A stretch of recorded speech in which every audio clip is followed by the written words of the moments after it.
Today we celebrate the solemnity of the Most Holy Trinity.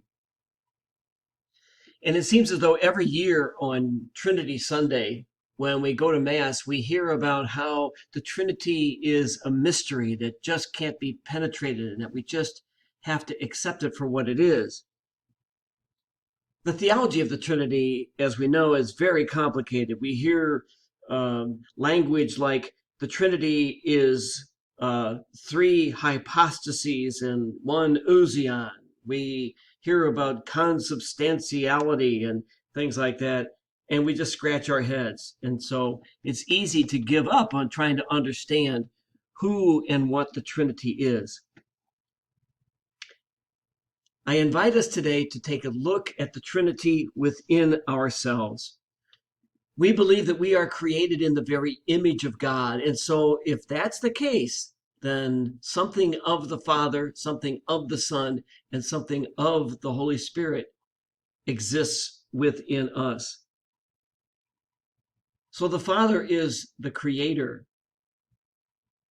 And when we look inside ourselves, we can see our own creativity. We create our own lives through the decisions that we make, through the work that we do, through the relationships that we enter into. We create our own lives. And in that creativity is the very creativity of God the Father. The Son is our Redeemer. And we have the power to redeem each other by forgiving each other, by showing mercy to each other, by being compassionate with each other, simply by loving each other. And so that compassion, that empathy, that forgiveness, those are signs of the presence of God the Son in us. The Spirit, as we know, is inspiration. The Spirit supports us, guides us, inspires us.